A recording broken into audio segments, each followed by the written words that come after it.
वा वा, सुंदर. विठुराया, विठुराया, केवढी अफाट तुझी ही भक्तावरची माया. 7 जन्माची पुण्याई आज फळाला आली. केवढा हा चमत्कार. चिखल मातीचा रस्ता सुवर्ण पत्र्याने मढवला गेला. ही गरुड पायरी, हा निखळ सोन्याचा दगड, हे वरचे छत्र नानाविध रत्नाने मढवलेले, हा सोळखांबी मंडप, ही सोनताराची कलाकुसर केव्हा केली. ह्या एक एक तारेत ही माणिक मोती कुणी गुंफली. देवा देवा, केवढा त्रास घेतलास या पामरासाठी. किती झिजावला मी तुला, किती कष्टवला मी तुला, माझ्या फक्त एका चुकीसाठी. देवा, तू किती रे श्रमलास. खरंच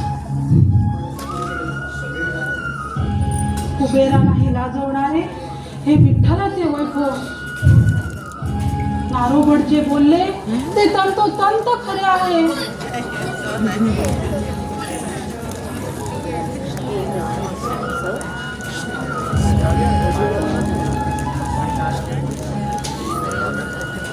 त्या पहा,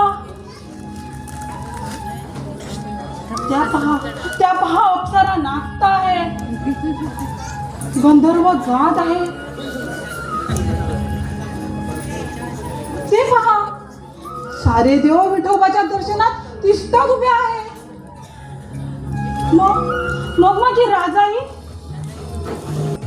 माझी राजाई विठ्ठलाचे अंगण झाडत आहे. मग राजाईचं एवढं देव सजवण्याचा मी का खटाटोप केला. सर्वात श्रेष्ठ तर हा विठ्ठलच आहे. खरंच मी चुकलो. आता राजाईची पूजा करण्यात काहीच अर्थ नाही. क्षीरसागराचा त्याग करून एखाद्या नदीत कोण स्नान करणार. कामधेनूची प्राप्ती झाल्यावर एखाद्या शेळीची पूजा करणं म्हणजे मूर्खपणाच नाही का.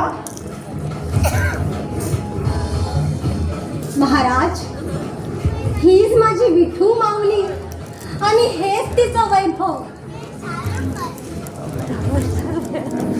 आता माझं मस्तक उडवायला तुम्ही मोकळे आहात.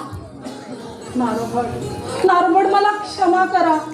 गर्वानं, अंधभक्तीमुळे मी तुम्हाला खोटं ठरवलं. विठ्ठलासारखं दुसरं दैवत नाही